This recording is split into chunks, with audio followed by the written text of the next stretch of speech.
എന്തായി സുഭാഷ് ചേട്ടാ, കുക്കിംഗ് കഴിഞ്ഞോ? ആ, തോരനും കൂടെ ഉണ്ടാക്കിയാ കഴിഞ്ഞു മോളെ. ആ, ഏയ് ഞാൻ ചെയ്തോളാം മോളെ. കുഴപ്പമില്ല സുഭാഷ് ചേട്ടാ, ഇത് ഞാൻ ചെയ്തോളാം. കഴിച്ചോടാ. പിന്നെ വയറ് നിറച്ചു കഴിച്ചു. നികേഷ്, ഞാൻ എന്താ പറഞ്ഞിരിക്കുന്നത്? ഓ സോറി. എന്താ മോളെ? കഴിച്ച പ്ലേറ്റ് കഴുകി വെക്കണമെന്നാണ് ഏട്ടത്തിന്റെ ഓർഡർ. ആ, ഇതൊന്നും ഞാൻ പറഞ്ഞു കേൾപ്പിച്ചിട്ടില്ല. അതിന്റെ കുഴപ്പങ്ങൾ എല്ലാവർക്കും കാണാനും ഉണ്ട്. ഇത് മാത്രല്ല, വീട്ടിലെ എല്ലാ ജോലികളും ഇനി എല്ലാവരും കൂടി പങ്കിട്ട് ചെയ്യണം. മോളിപ്പോ തന്നെ ചെയ്യുന്നുണ്ടല്ലോ.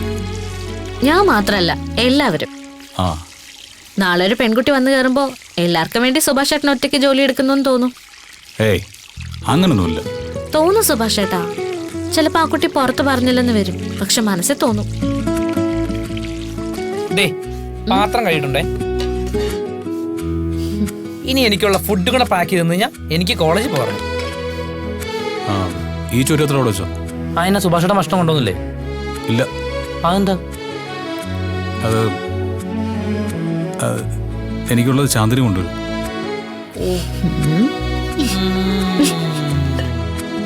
എന്തിനാ ചിരിക്കുന്നേ? അല്ല, തെറ്റായി ചിരിച്ചല്ല സുഭാഷ് ചേട്ടാ, നല്ല അർത്ഥത്തിൽ ചിരിച്ചതാ. എല്ലാവർക്കും എല്ലാ ദിവസവും ഇതൊക്കെ ചെയ്തു കൊടുക്കുന്ന സുഭാഷ് ചേട്ടനല്ലേ. ഇപ്പൊ സുഭാഷ് ചേട്ടന്റെ കാര്യം നോക്കാൻ ഒരാളായല്ലോ, അതിന്റെ സന്തോഷത്തിൽ ചിരിച്ചതാ. ഞാൻ വേണ്ടെന്ന് പറഞ്ഞതാ, പക്ഷെ ചാന്ദിനിക്ക് അവൾ ഉണ്ടാക്കുന്ന തന്നെ ഞാൻ കഴിക്കണമെന്ന് നിർബന്ധം. ഓ, എന്താ സുഭാഷ് ചേട്ടൻ ഉണ്ടാക്കുന്ന അവർക്ക് ഇഷ്ടമല്ലേ? അതല്ല, അതൊക്കെ ഇഷ്ടം തന്നെയാ. പക്ഷേ ഇവിടെ നിന്ന് ഉണ്ടാക്കിക്കൊണ്ട് പോയാ അവൾ ഉണ്ടാക്കി കൊണ്ടുവരുന്നത് ഞാൻ കുറച്ചേ കഴിക്കുന്നു. ഓ മനസ്സിലായി മനസ്സിലായി. എന്താ എന്തുവാടാ? ഒന്നുമില്ലാന്ന് പറഞ്ഞ. ആ, ഞാൻ വേണമെങ്കിൽ അവളോട് കൊണ്ടുവരണമെന്ന് പറയാം.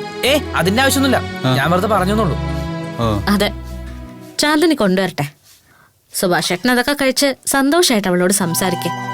രണ്ടുപേർക്കും പറയാനുള്ളത് മുഴുവൻ പറഞ്ഞ് പരസ്പരം മനസ്സിലാക്കി കഴിഞ്ഞാൽ എത്രയും വേഗം കല്യാണം നടത്താം.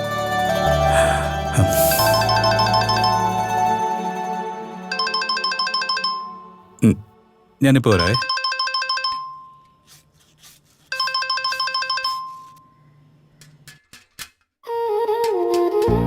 ഏട്ടത്തി, ആ ഫോണേ ഭാവി ഏട്ടത്തമ്മയാണെന്ന് എനിക്ക് ചെറിയൊരു സംശയം.